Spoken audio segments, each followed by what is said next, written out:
Hello and welcome to the Easy Allies podcast. I'll be your moderator, Brandon Jones. Joining me this week, panelists Ian Hink. Oh, hi. Brad Ellis. Hi. And my co-moderator, Daniel Bloodworth. You know. Hello. He's co-moderator. Nothing to get too excited about.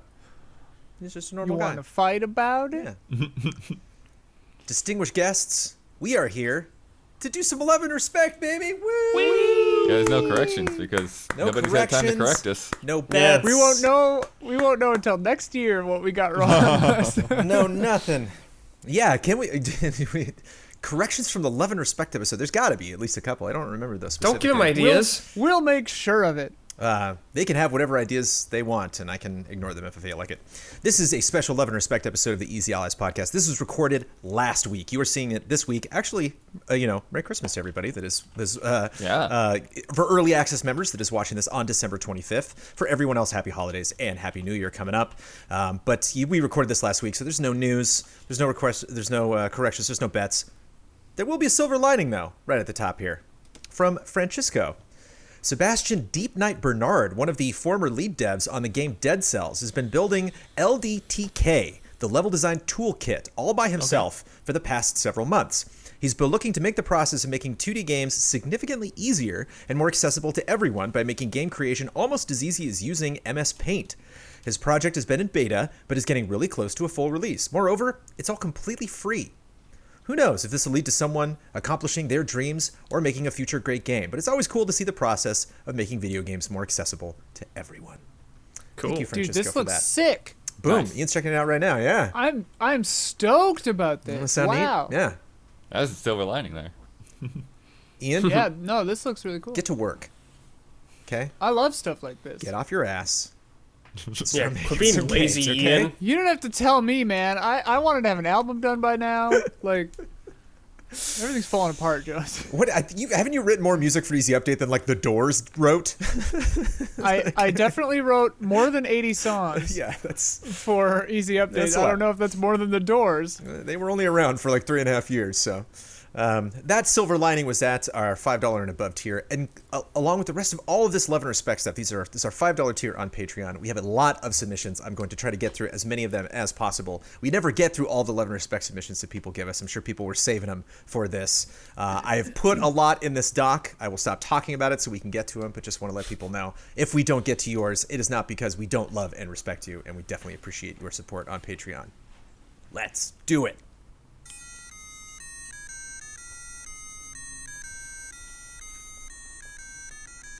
Love and respect. Next Gen Hef's going to kick us off. Love and respect. 2020 update. Which comes first? Hi, guys. Close to a year ago, I had Kyle ask you... Kyle. Oh, Kyle. is that a Right. name? Yeah. Bossman. Which comes first? Let's look back at what I asked, what you guys picked, and how did you guys do? Feel free to award points. Bleh. Kudos or werehogs. Bleh. To those who guessed correctly. Number 1. Which comes first? A game announcement from WB Montreal or Rocksteady? Jones and Brad picked WB Montreal, and Damiani picked Rocksteady. Wow. Well, a tease for Rocksteady's game came a few days before WB Montreal got their first dibs on the announcement the day of. They really both happened the same day, though. Yeah, I mean, Right? Yeah. technically, when they So- game announcement, I mean, like, but didn't technically announce it, but WB Montreal was just teasing that forever. Forever. Right. Rocksteady really didn't say anything. Some people thought it was Justice League. Superman did turn out to be in that. Number 2, which comes first? A game reveal of Final Fantasy VII Remake Part 2, Final Fantasy 16, or a new Kingdom Hearts? Wow. We all picked Final Fantasy VII Remake Part 2. We were all wrong because a new Kingdom Hearts game was announced and released in that time.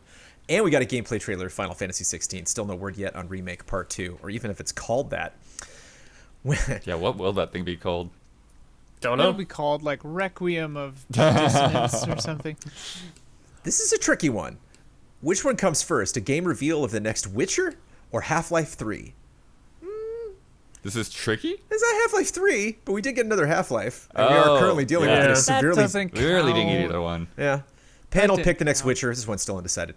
Number 4, which comes first? A new Shin Megami Tensei 5 trailer or a Persona 6 reveal? Oh, Well, yeah, that SMT5, Persona hadn't happened. yeah. Yeah. Panel did not take the bait and picked the SMT5 trailer. I was surprised that we did not only get a new SMT5 trailer, but also a release date. Yeah. Number 5, which comes first, a Nintendo Switch successor or a PS5 or Xbox Series X Slim? Damiani picked the Slim versions. I would not... Not happening this year. Yeah. Yeah. I don't think maybe the rest of us didn't say that was ever going to happen. I would not consider the Series S the Series X Slim version. It is not. It is not exactly capable of the same performance as the Series X. So we're still waiting on those, but rumors point to a new Switch next year. We will see. Number 6, which comes As first? they did last year. They did the year before. Yep. Which comes first? A perfect 10 from Easy Allies or a Sonic for a Sonic game or a sports game? The panel picked Blood to give a racing game, which according to the Game Awards is in the same categories as sports games, a 10 first. The only 10 throughout last year did not come from Mr. I'll Do 10's Brandon Jones, which is 100% excusable due to having a kid and moving during a pandemic. Still looking forward to 2021. For me to drop a 10, we'll see. I don't know. Look at What do you like? What like you were too gave busy a to 10 give to something Red a Dead. 10? Yeah. Well, that's the thing. Last year. I'm Mr. I'll Do 10's Brandon Jones. But for Mr. Ben Moore for Half-Life Alyx, and the closest a sports game got to a 10 last year also came from Ben, a 9 for Tony Hawk Pro Skater. And we are still waiting for a new Sonic game. Number 7, which comes first? Joker news ends or Kyle gets a new nickname? Panel picked Joker news to end. Panel was correct. Joker news did end first. Still waiting on the Joker fan resurgence with Joker 2. All jokes aside, thank you guys for reading this. Hope you have some happy holidays. Love and respect. Next Gen Half. From Ian Alexander. Hello, allies. What's your favorite thing to do in games, and which game does that the best? For me, it's making decisions. This year, I found that Crusader Kings 3 is basically the ultimate decisions game. All you do is make decisions. It's not my favorite game, but it does my favorite activity really well. This is a tricky one for me. I mean, I had time to think about this. using and I the still- Blades of Mercy Oh, stop. in Bloodborne. Very specific thing, yeah. Yeah. Which, as good as Sekiro is, I was surprised. Yeah, I went in there, no Blades of Mercy. No. Oh, they added it. No beasts. Decisions is definitely. Did they really? Up there. No, they did not. You gotta be one damn weapon in that game. I'll believe any Souls news that comes out of your mouth, Brent. I'd have to probably say like alternate paths / shortcuts kind of thing, and I've enjoyed a couple of times where I've come across that in Cyberpunk. I think it's very much a Deus Ex thing. I think Deus Ex Mankind Divided still, when I had been through some of those levels like several times and then find out like, oh, there's like an area above all of this too. Yeah, I think that's probably the best in terms of giving you a lot of different options and going to the same area. I got 3 things that come to my brain that I love in games. Shortcuts, stealth kills, job systems. Job systems are so good. I mean, I guess I just like immediacy. So stuff like Souls are really good at that. But yeah. Mine is most definitely... Oh, no, my phone just like popped up a notification from Twitter saying, try following Bloodborne. Whoa. What timing? Yeah. Do it, Blood. Bloodborne's ears were burning. What do you got, Jones? Mine is definitely just exploring open worlds, which is why I love Yeah. Rockstar so much. It's just why I just love, like, what the hell is that over there? Had a great moment in Valhalla where, like, I had to, like, go to a town and some guy was like, I gotta go have dinner with people. And he's like, can you follow me for dinner? And it said, like, wait till nighttime to do dinner. And thankfully you can meditate in Valhalla so I can skip ahead. But I followed the guy and he went to the town and got off his horse and walked over and walked into the building. I was like, I love that stuff. Could you Yeah. then go in and have dinner with It was him? not dinner time. I had to meditate. He meditates and like the camera floats around him and then they load the world. All the cool sound effects happen. From Megan Linhart. With the new year coming and recently getting the update from Telltale that Wolf Among Us 2 is still very much in development, and also they seem to be creating the entire season at once. For me, the excitement couldn't be any higher, Wolf Among Us being one of my favorite games ever made.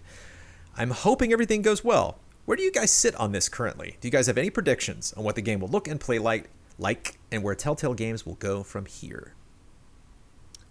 I realized that Telltale Games are an answer to last week's question of getting through a game that's super buggy. Right. Oh, good Yeah. point. But Wolf Among Us 1 I could not finish because on my PS4, 3, whatever. Probably 4. Yeah, it didn't run very well. Hmm. So, yeah. Fair. But I mean, that was don't. cool. Yeah, I don't have experience with the first game, so I'm not really too sure. I mean, I've definitely played some other Telltale games. Really glad to hear that they're, just finishing it first, because I Yeah. think that's really hurt the, episodic games like the Telltale games and Life is Strange, where like, okay, this episode's done and the next one will come whenever we finish it. Yay! Yeah. I'm like, that's not helpful.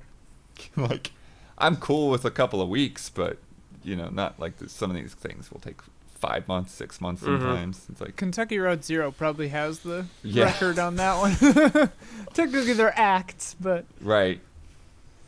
I think it was in Polygon's top 10 of the year. Ian, it was pretty cool. It was pretty Which up one? there. Kentucky Route Zero. I think it was like number 4 or Act 3 5? or something. Just the whole, just like the whole. oh yeah, Yeah, it was really good. Yeah.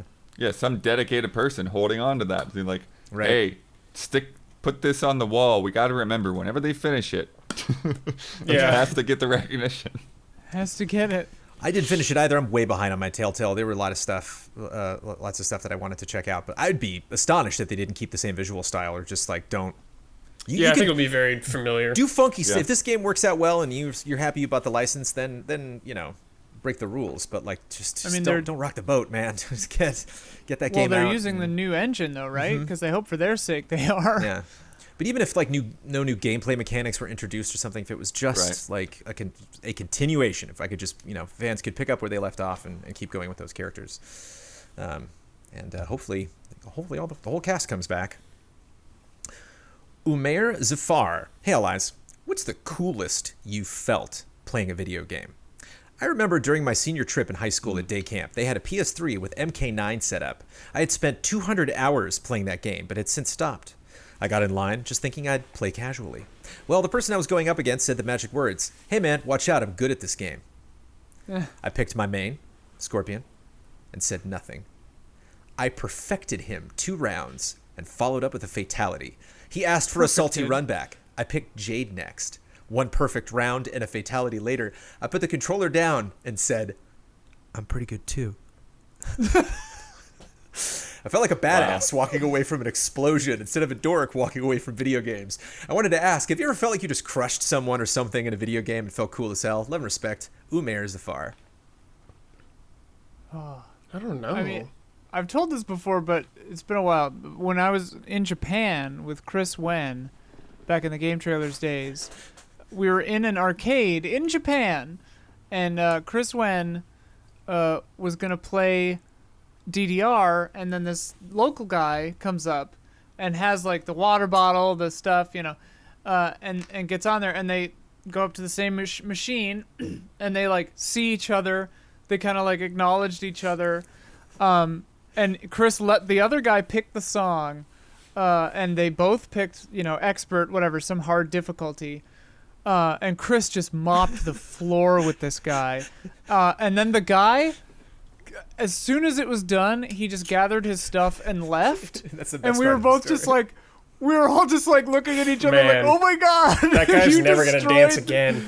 Yeah, He thinks you about it to this day. destroyed He this goes back man. into that arcade every day and tells the story. He tells I felt so Yeah. bad for that guy. Like I was a still guy feel bad. on the console you're on now. Best player I've ever seen. Best player I've ever seen. I've told this before that at Blockbuster we just like took home all the Nintendo 64s when like all my friends worked at Blockbuster, and so they were like, "Oh, we rent out the consoles," and like, sorry people in my hometown, you were not getting a Nintendo 64 at that time, and they had it at my friend Mike Buddy's house, and they were playing a ton. I think I was busy and I couldn't get there to check it out, and they were playing a ton of Super Mario 64. And I think I like played a little bit of it, or I was around while they were playing it, but it's just like I was just enjoying a new console. I didn't really feel. It took a long time for me to like get into Ocarina of Time, GoldenEye stuff. But there was like one big night where we were gonna go and play a bunch of new stuff, and I went over and they were like, "We're at the end. This is like the end of the game." And they're like, "We can't figure out. You got to grab Bowser and like swing him and like throw him at something." And they're like, "We can't figure out. Like Jones, can you do this?" beat him, dropped the controller, walked away. Like, cool. Damn, dude. Cool game, guys. It's like first time I'd ever played Mario 64. First try, beat Bowser. It's like, nice. There was one, Bobby Burns, good old Bobby Burns at Game Trailers. It was when the second Trials came out. I don't think it was the first Trials. Might have been the first Trials. But I remember having experience in Trials. I think it was the second one. And there was something where there was a ball that was rolling down and you were in the ball. And so you had to like keep, like American Gladiators, not American Gladiators, but you keep having to like do the Thunderdome, like just, ride around. And you had to change your pace of that you were racing like with the ball. And you had to get past a certain score. And I like walked by and Bobby Burns like challenged me. He was like, wait, you play a lot of Trials, try this. And I was like, all right. Did it. And I was on my way to like Shane's office or something, and so I just put the controller down the table and walked away without saying anything. Memories. Anybody else, Brad? You feel like a badass every time you play a game, right? No, I don't. I can't think of anything really. I mean, just smaller things like playing a game that you feel like you're good at. Yeah. Like Souls games or something. It just feels good without shaming anyone else. Like finishing a Hitman level without anyone seeing you. Feels real Yeah. good. I can't recall actually ever even doing it, but I remember the first Hitman game, I finished a level and like right as I was about to get in the car, it's like they found a body and I was like, good for them. See ya. I'm out. Good for them. Yeah. First trying to boss. I hope they catch the guy who did it. Yeah, I can only think of I bet I can't think of a specific instance, but I just think of stuff like, something like Burnout Paradise or Need for Speed Most Wanted, the whatever remake, whatever year that was, and just like some of those things where like you can get like a crazy drift and then fly up into the air and smash a billboard and just like, I feel like chaining things together in one way or another is when I feel the coolest. Mm-hmm. Beating Bloodborne felt pretty cool. Yeah. It's like, wasn't expecting that. Getting that plat. Did not do that. The witness plat felt real Oh good. my Nice, yeah. gosh. The witness plat. That's not so much I feel cool, it's just like the sense of release. So done. Yeah, It's glad to be done. done. That challenge room is so hard. From Alexander Zirianov. Hello, allies. What's the best game you've never played? Best game you've never played?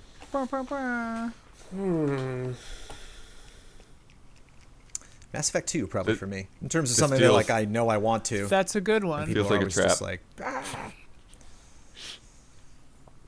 There's so many though. Yeah. I've played all the good ones. I've been you know? meaning to like, go back and try one of the Baldur's Gates at some point. Still, original Yeah. Fallouts I haven't played. I was thinking of New Vegas. Yeah. I haven't Oh played yeah, that. yeah. You've never played New Vegas? It's Mm-mm. pretty good. You just have to go through life like I do, where you believe yourself to be the arbiter of good, and so things can't be judged good until I've played them. Okay. And determined it. I've never really played that much of that Paper Mario 1,000 Year Door. Oh One of the yeah. I never Me played that either, either. dude. I never played Great that. point, Blood. We got same That might holes be in the our one. catalog. oh, everybody That does. might be the one. I got holes in my 2020 catalog.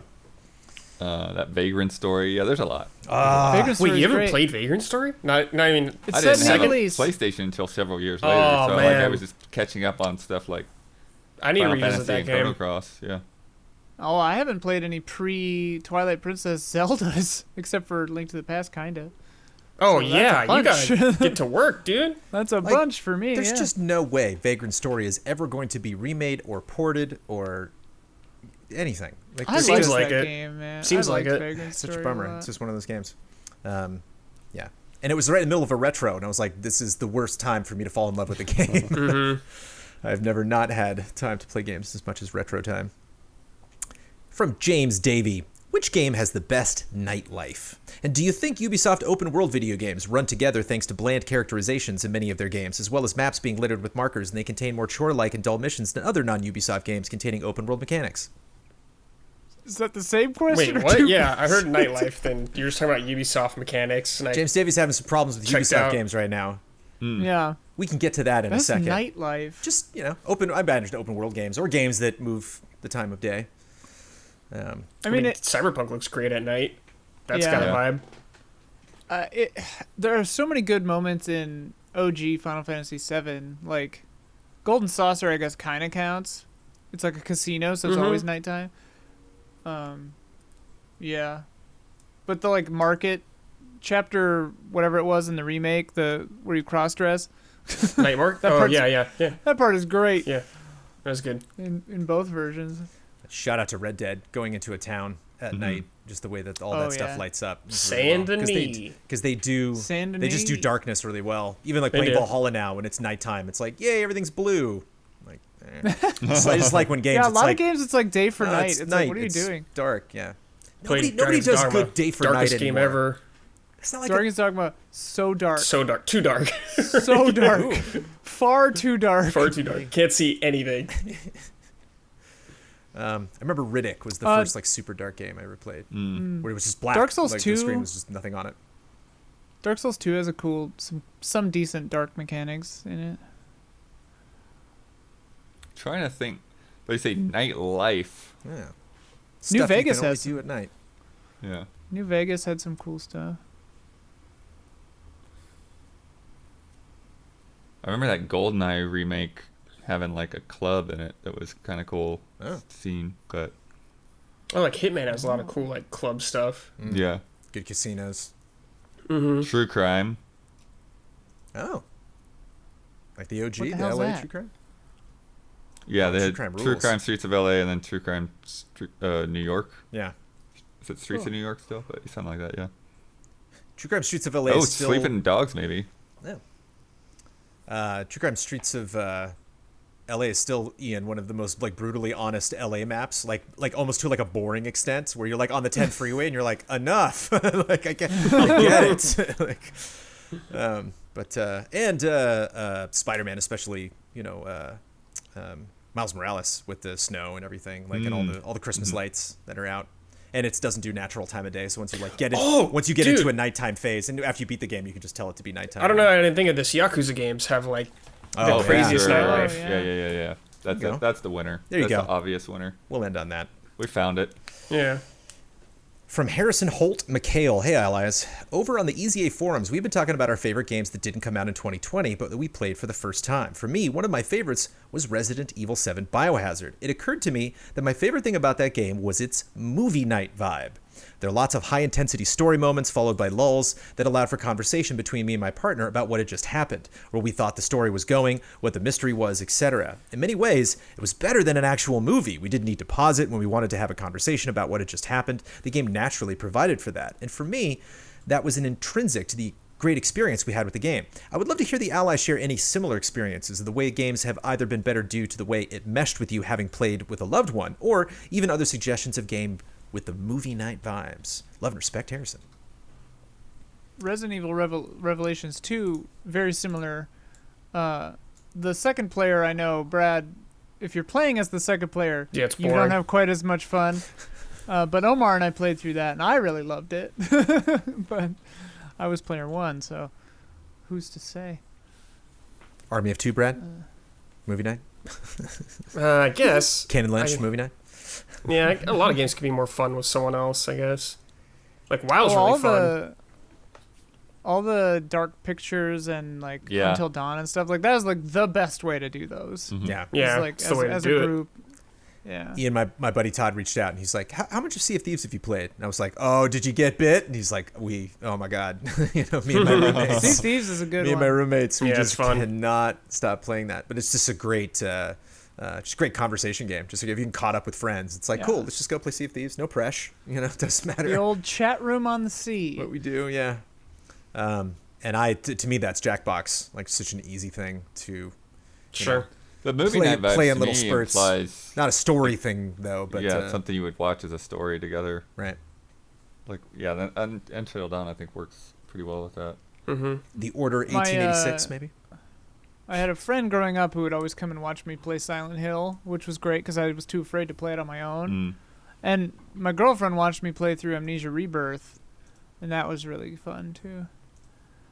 So Yeah, Eternal Darkness actually worked pretty well in that regard because I remember when that came out, like I took that over to my dad's to have him check it out, and he was just like, Yeah, and I thought like I wouldn't overwhelm him or whatever. Like we'll just chill in the beginning and like just see what this cool game is like. And he's like, keep going. I'm like, oh, okay, really?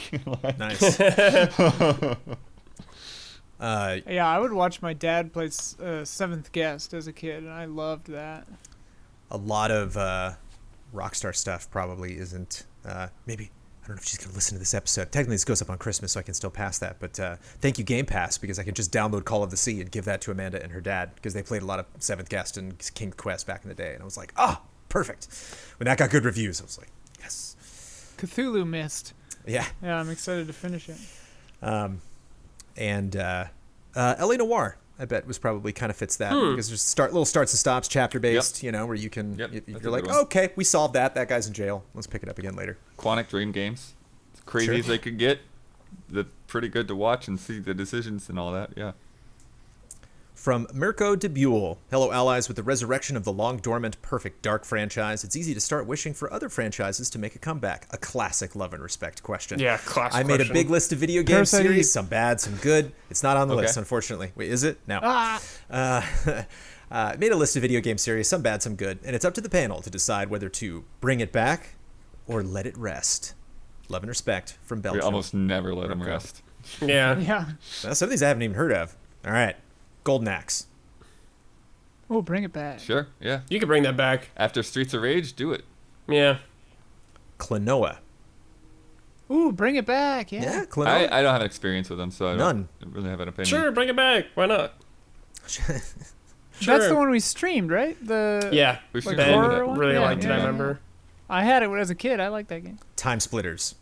Bring it back. Bring it back. Yeah. There's So something much going on with potential. that studio, I think. But yeah. So much potential for that series. Bloody Roar. Dude, bring it back. Do you remember Bloody Roar? I can't see it coming back, but it'd be so fun for it to come Yeah, back. that'd be fun. I had Primal Rage as a kid. There we go. so- Okay. This one's harsh.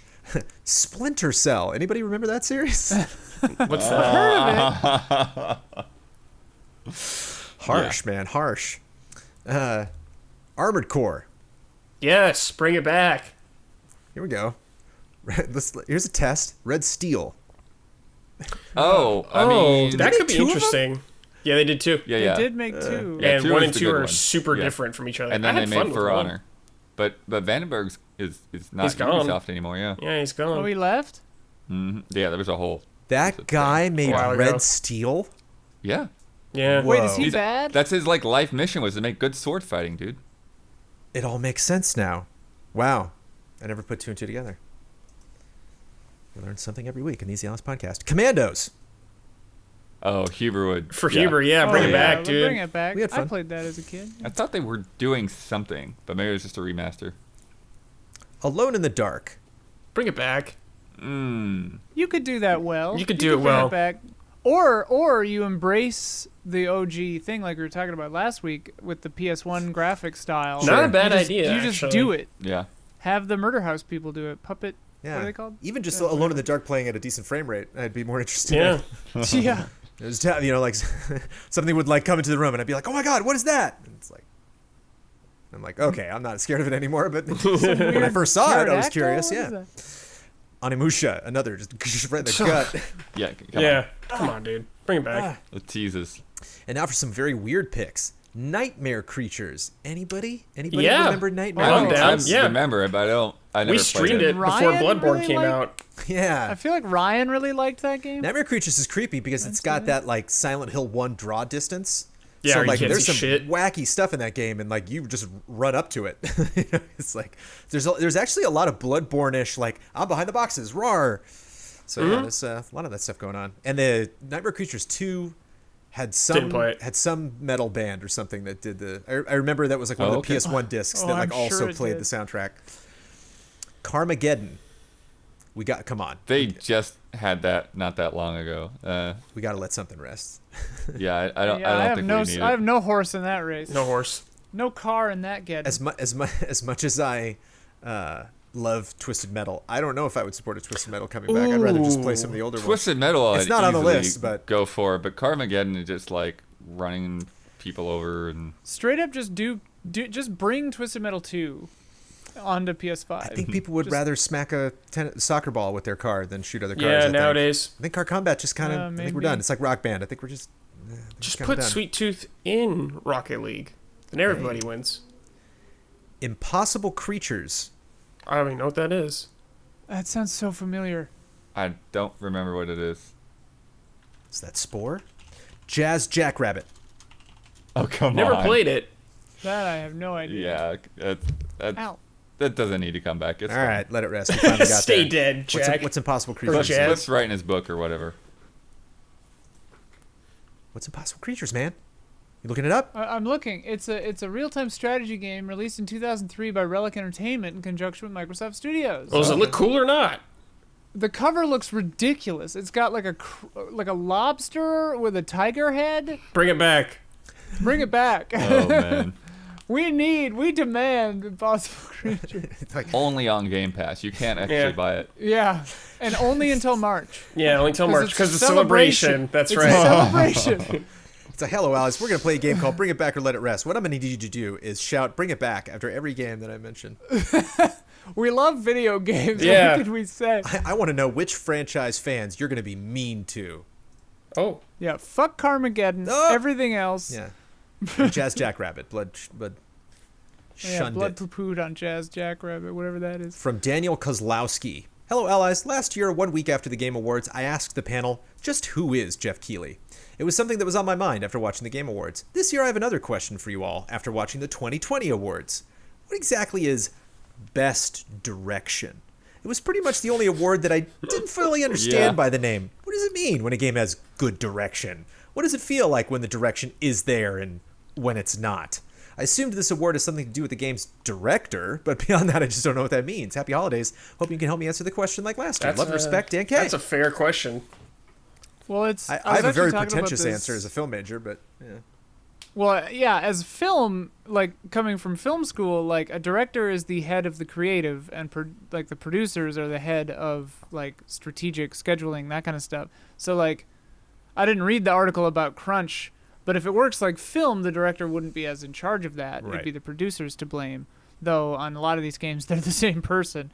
But I don't know if that's true in games or not necessarily. I would assume it is, but.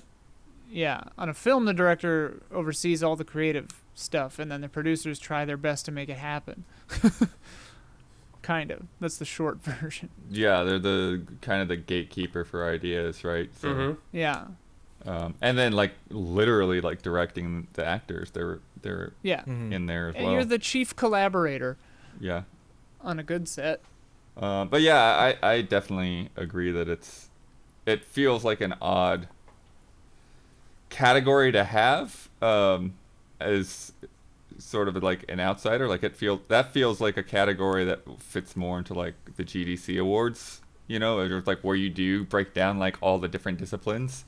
And for the Game Awards, it feels like it stands out. It's like why, like how many situations is best game direction also not going to be the same thing that got Game of the Year?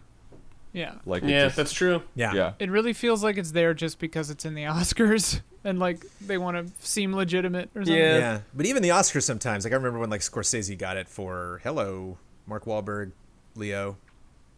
The Pardon? Departed. Yeah, and I was like, bummer. It's a bummer that this. Not his best. Yeah, like of all of the amazing works this man has made, they finally. So a lot of times I think it's them just being like, just give it to him. Whereas like I don't know, I don't get that vibe. But in from Game Awards. film, I mean, I'm sure it's my understanding of film production that helps me delineate this. But in film, like, there have definitely been years where I'm like, yes, this deserved best direction, and yes, that other thing deserved best film.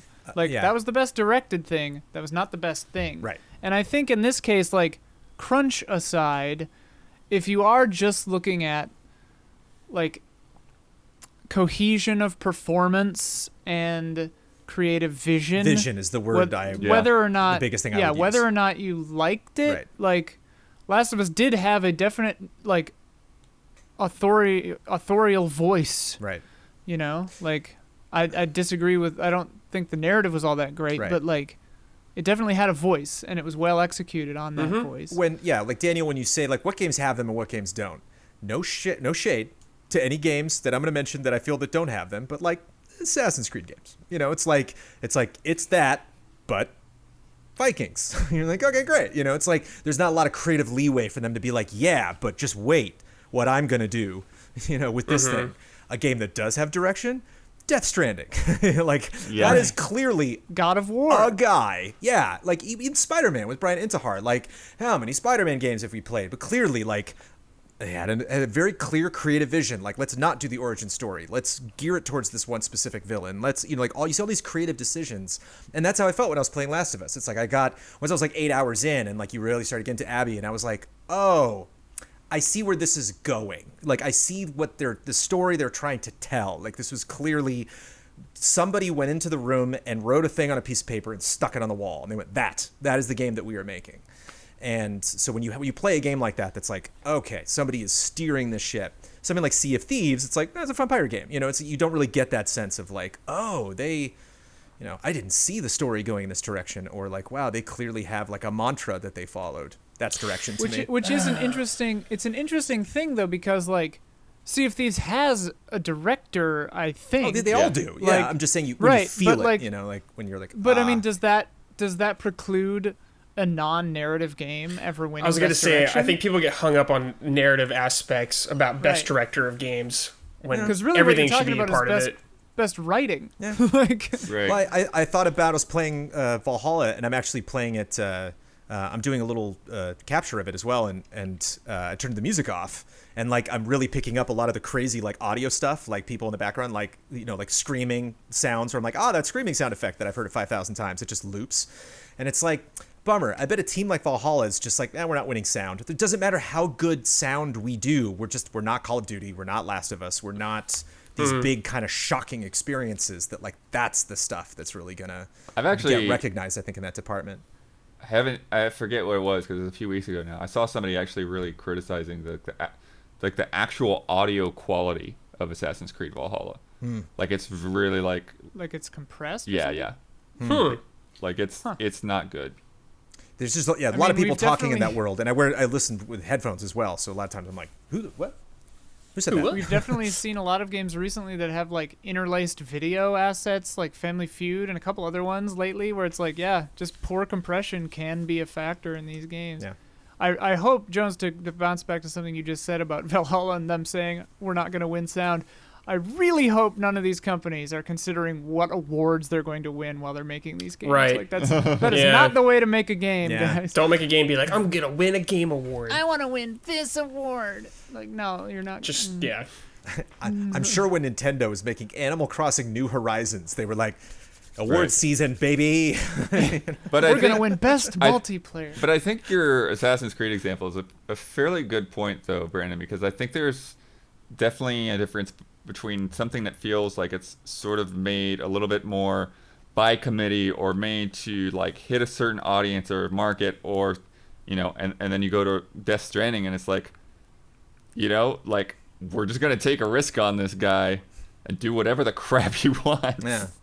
Like there will be focus testing and there will be some feedback, but if this game is going to be what this guy wants or doesn't want, and that's essentially what you're getting. Sam Lake is definitely somebody that I feel like you feel him. His games feel different than other action games, like just kind of in the way he handles the paranormal and mysteries and stuff. Speaking of, just tweeted he finished his first draft of the new game. His next game. So, that's something that's interesting about best direction for games.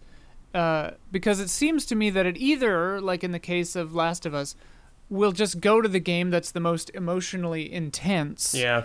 Not even necessarily the most emotionally resonant, or it will go to the game that has, I think currently in the games industry, that probably usually has an already established as quirky auteur kind of director, like a Kojima or a Sam Lake, or maybe a Joseph Ferris in a couple of years, who knows. But I feel like it's always going to go to one of those two archetypes. Either the game had a lot of yelling, or it's Kojima. What about Miyazaki?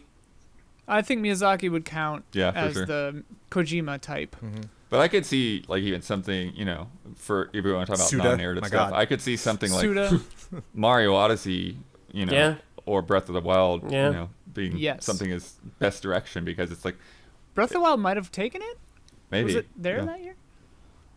Don't know. Good question. Also, words are silly. It's like, Yeah. Who cares? does it mean anything? It's just like when Stay tuned for our as a GOTYs. pretentious filmmaker, Yeah, I stay try tuned. to. For our game of the year. We do not have a ones. best director. Yeah. We should get advertising money because that's why everybody else is doing it. Blam. Yeah. That was cynical. I don't believe Jeff does it for money. I think he really does love this. He shit. loves it. Yeah, he gets Yeah. the money to do it. Yeah. Yeah, yeah. He loves it. Not the other way around. From Rory Gallagher, G'day allies. I'm sure you're well aware by now that Australia has a bit of a sordid history of censoring or outright banning video games. It's a topic that I'm very passionate about, even to the point where I gave a speech about it for a high school English assignment. I got an A. Nice. So I've put Nice. together a little game about the subject. Were the following 8 video games banned outright, censored for Aussies, or allowed through unscathed upon release? Banned, censored, or unscathed? Hope Okay. this was a bit of fun and hope Okay. you have a very safe holiday break. Love and respect from Dan Under, Rory Gallagher. Grand Theft. I can say right off the top of this, there are gonna be some that are banned that are just be like, what? It's gonna be really weird. This Yeah, is a that's weird what I was list. gonna say. Like some of these are gonna be strange. Animal Crossing. What? Weird games, Yeah. too. Weird, fun games we don't normally talk about. Grand Theft Auto 5. Banned, censored, or Censored. unscathed? Yeah, I want to censored. say censored. Unscathed. Unscathed. Wow. Although some GTA Wow. games in the past have been censored in Australia, Okay. GTA 5 made it here with no edits. Wow. The Witcher 2. Well, 5 didn't have hot coffee. Which The one? Witcher Right, no, 2? San Andreas. and Hot Dude, Copy. censored. Oh, yeah. Gotta be. Witcher 2, censored or banned? Censored. Censored. A side quest was edited so that Geralt could no longer accept sex as a reward for completion. Mm-hmm. Postal 2. Banned. Banned. All in unison. I love it. Due to the high impact themes involving abhorrent and revolting content. Although as of 2012, it became available for us to purchase on Steam without classification and is yet to be taken down. Go get your Postal 2 fix, Australians. Mark Echo's Getting Up Contents Under Pressure. Oh, man. That's a funny Censored. one. That is a funny one. Fun to remember. What Censored. do you think, Glenn? Sure. What was this game? I'm gonna go with banned. Just It some had weird Tony thing. Hawk vibes as you just running around spray painting stuff. Oh yeah. Yeah. I tested this game before it came out. Hey, I remember this cover. Yeah, Yeah. with the X on it. Yeah. what do you think, Ian?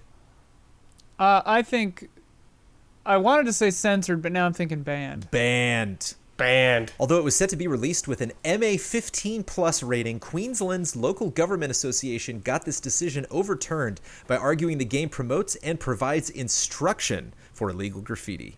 For vandalism, yeah. Catherine.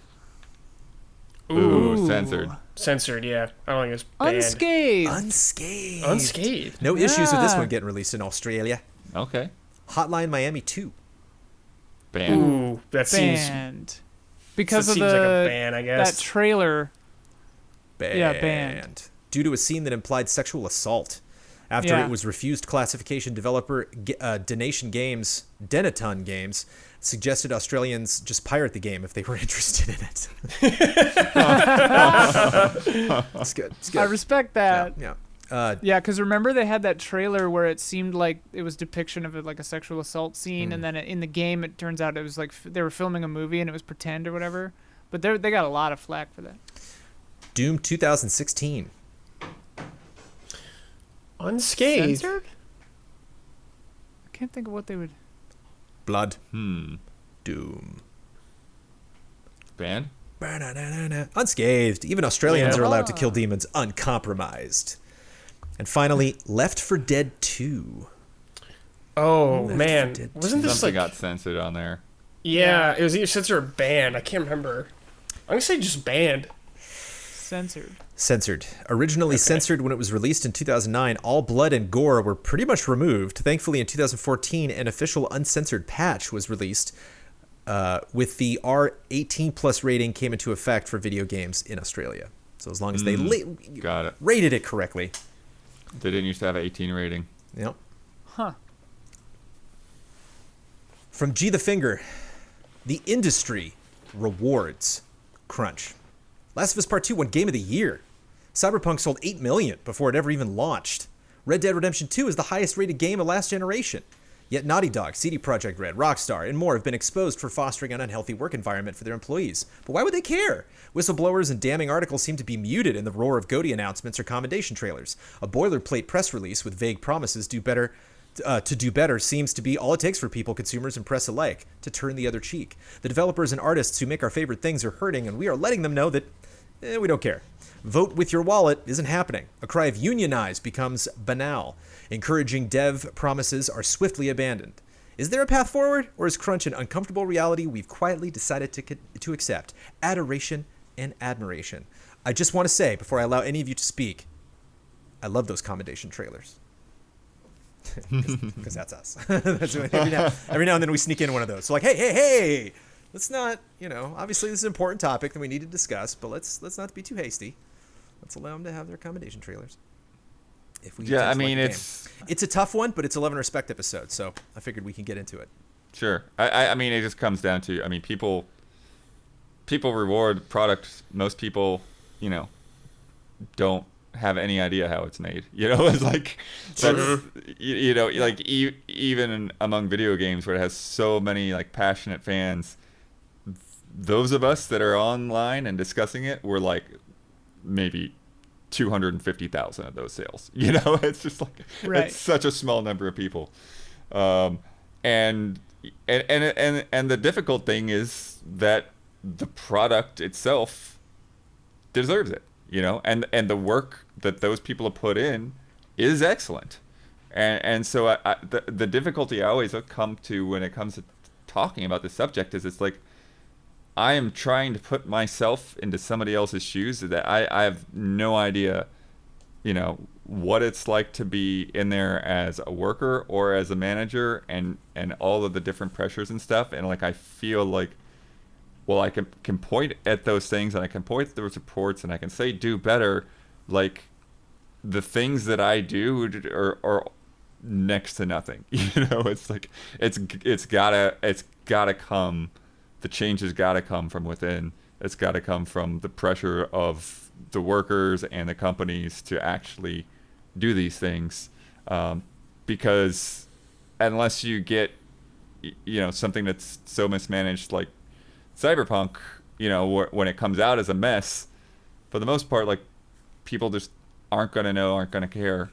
And they'll say something, but they're still going to recognize the good game and want to play the good game. Schreier's certainly doing his part. Yeah. He is definitely pushing real hard. And I think that's like one of the solaces that I take is we were not talking about this in the PlayStation era. We were not, even like in, the beginning of the century, like 2006, 2007, when I really started, like cutting reviews and getting a bunch of those done and, selling to MTV and then bringing in Shane and like meeting Ryan Stevens and Justin Spear and Miguel and like all these guys that were like writing about video games. And I was like, oh, cool. All I know is like filmmakers and editors and, dorks that play like the games that I like. Like I'm just meeting people who know lots of other games. None of us talked about it. Never came up on Invisible Walls. Never came up, and like now I definitely feel the climate changing. And sadly, like it is, when you talk about unionization, like it is something that does take a while. It does take a lot of personal sacrifice. It does take a lot of uncomfortable decisions on the part of people that have to potentially sacrifice their jobs to get the future they want. But like, is COD accused of this? No. Does it because they don't crunch? Oh yeah, I mean that's a whole other ball of wax too, right? Because you don't hear stories about this from Japanese developers. But it absolutely is happening, Mm-hmm. Right. Well, I mean, to kind of springboard off of what you said, I mean, COD is the perfect example of what I bring up all the time is like, this is an issue that enthusiast press and the people who read and listen to enthusiast press, like our kind of stuff, Kotaku, Polygon, whatever, we all care about it, and we're like 1% of the market. Like COD's sales, like being through the roof when none of us like really play it all that much or like, talk about it all that much, is a very big example of that, where it's like, oh yeah, like the big money makers in this industry are the things that we're less into that everybody else is super into, And I know a lot of people who are game developers, and when I've heard them talk about crunch, like people who've worked for Naughty Dog, people whatever, when I hear them talk about crunch, it's almost just like a foregone conclusion. Like, you say, like, hey, you want to hang out? And they're like, oh, I can't, I'm in crunch. You know, it's just like a fact of life. But then, yes, as Brandon said, like, that's how these things start. Like, that's how civil rights movement starts. That's how anything starts, is like a small but vocal group starts speaking out about it, and then slowly awareness builds, and then, yeah, unions become a thing and stuff like that. But I mean, yeah, the brass tacks, bottom line is, it's not up to us. Like, we can talk about it, but until some company pushes somebody too far and its employees unionize and it starts that ball rolling. And I mean, people have been saying that game developers, programmers, artists, whatever, need to be unionized for years. Like, you know, but it's just such a daunting, scary thing. And in such a gig economy and like freelancer economy, everyone kind of, I think a lot of people have a fear that they're replaceable, and that there's that kind of mentality of, and it's similar in the film, where it's just like, or any creative industry, there's a real fear that if you raise too much of a stink, well, there's some college kid who will do it for half your price who's just dying to get into this industry, you know? And like, that's a real fear.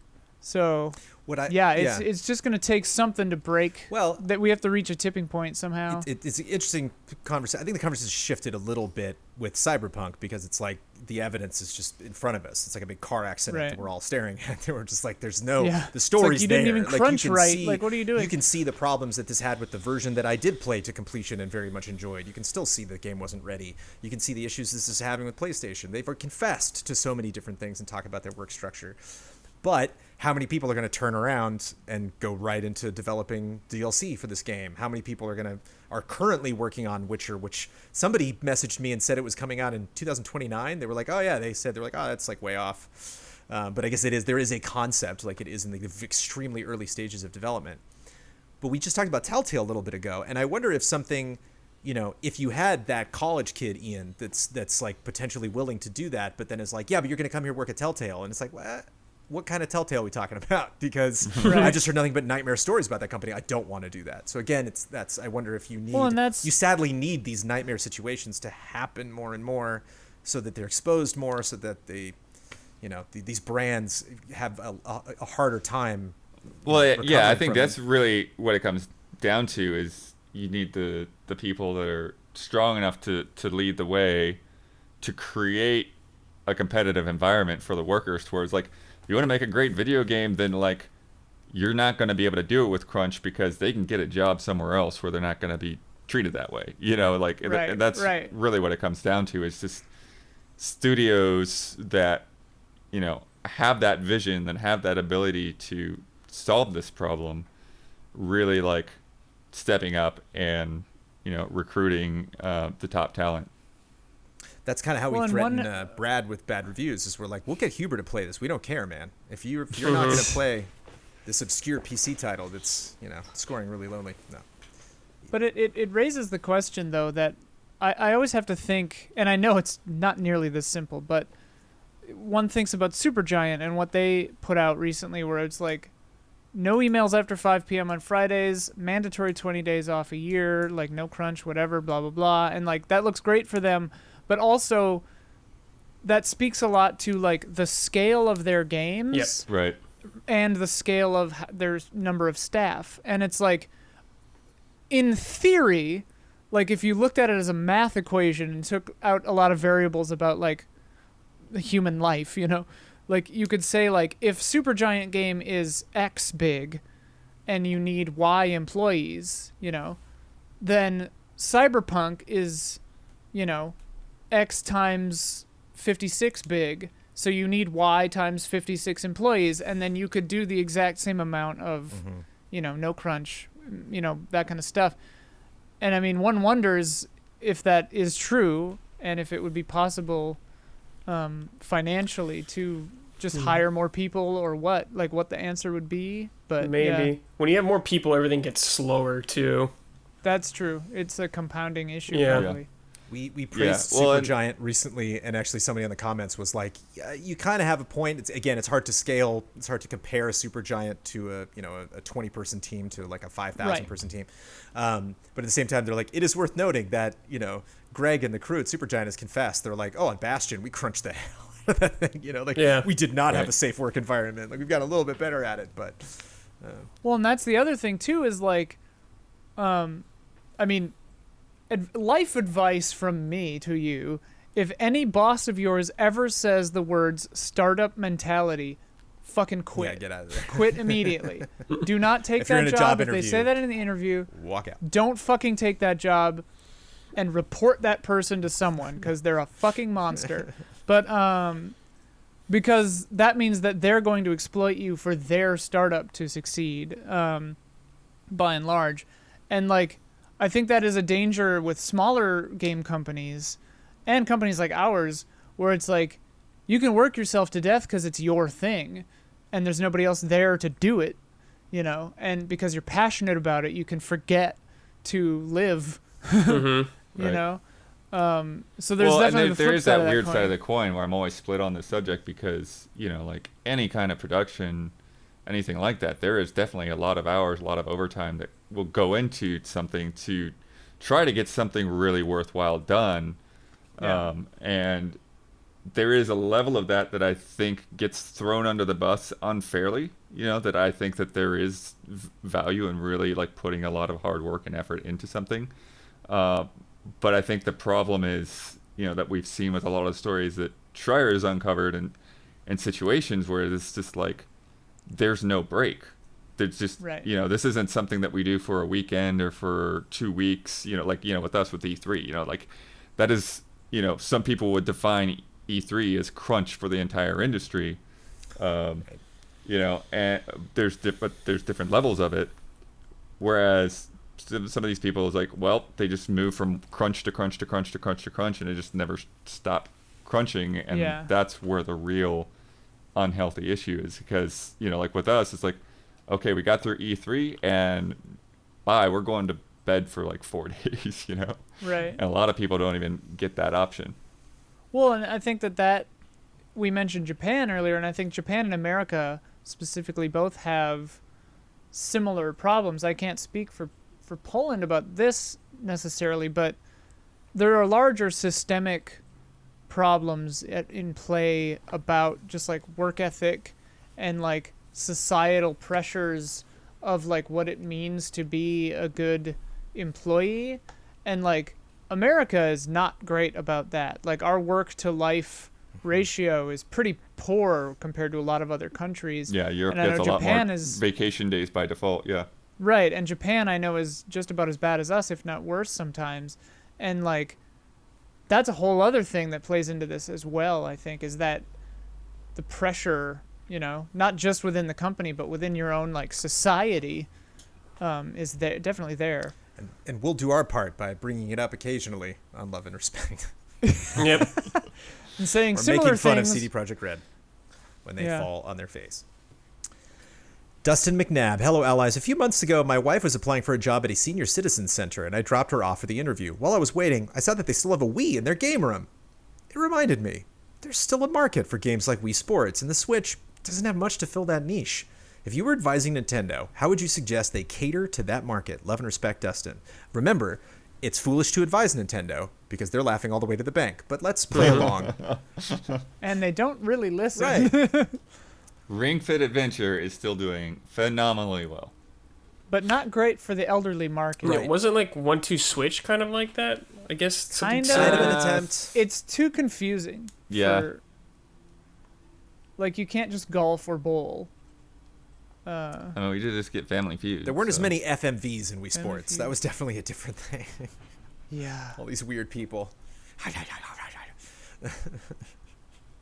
Yeah, I mean, Strange stuff game. like Family Feud, Wheel of Fortune, stuff like that. Especially if you have like a younger like life enrichment person working there to like operate it. Anybody can play Wheel of Fortune, and yeah. and shout out letters, Sadly, it was the newness too.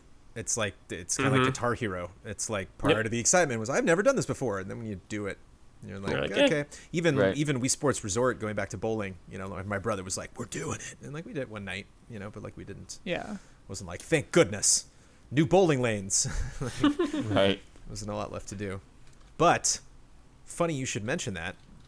From Caesar Villa, hello allies. What happened to the Ring Fit Adventure game you got? Did any of you take it home to exercise during the pandemic? Is it collecting dust in the studio? Just wondering, since I got it last month and I'm enjoying it quite a bit. Estamos in contact, Caesar. Did I we don't get know one? where it I is. bought my own. I snagged I'm Ring Fit for a actually- while and I used it for 4 days. And the thing that the best, the thing I really love about Ring Fit Adventure is all of you have been there, that dopamine hit when you go from level 1 to level 2 and you're like, ooh, it's like the journey begins. Like it definitely felt good to be like, oh damn, like that big buff dragon guy, I want to beat that guy. I don't think it was, I run half marathons and, like I had a trainer for a while. Like I'm not afraid of physical fitness. It was just some other dumb thing that I was focusing on, some other game, that I decided to make time for. But I really did enjoy it, and I have seen it just like, Blade, like you said, it's selling really well, and I haven't seen a lot of people mad at Ring Fit. I've seen people mostly, like Caesar was saying, that have enjoyed their experience with it.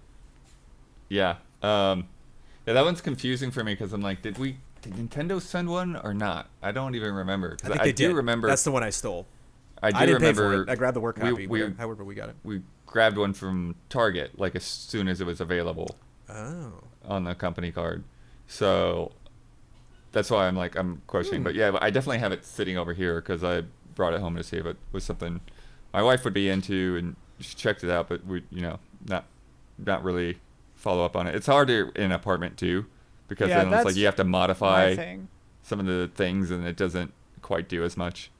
If I lived in a newer building where every step I take isn't heard by the women who live below me, that would be a different story.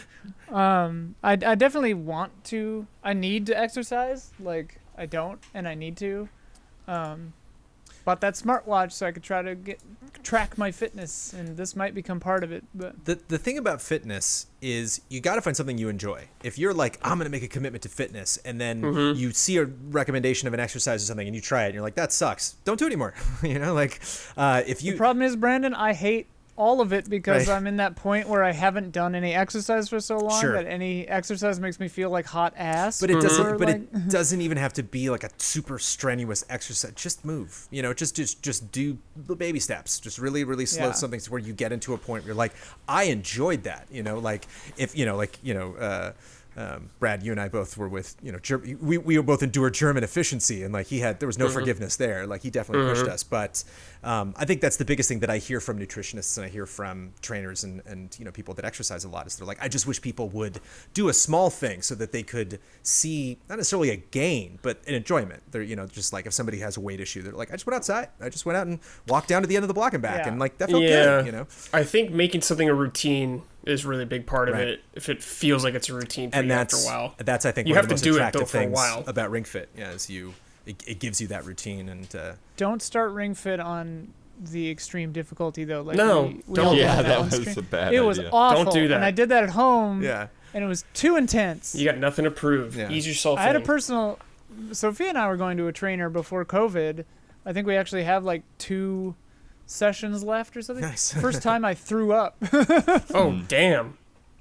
I had eaten a donut right beforehand.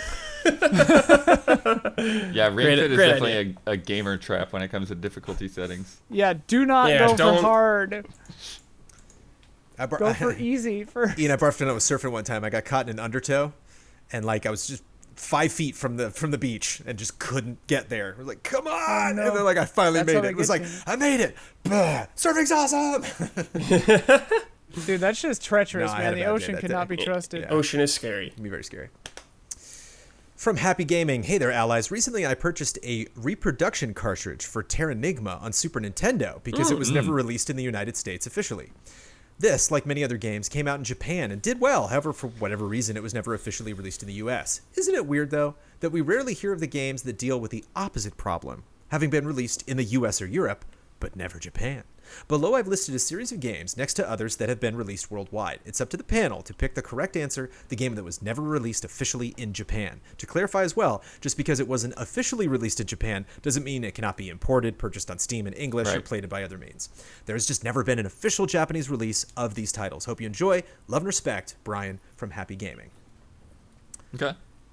FTL, Terraria, or Stardew Valley? FTL. Terraria. Terraria. FTL. Oh, it's Oh? FTL? Shit. That little bastard's not even on the Switch. That little bastard. Good point.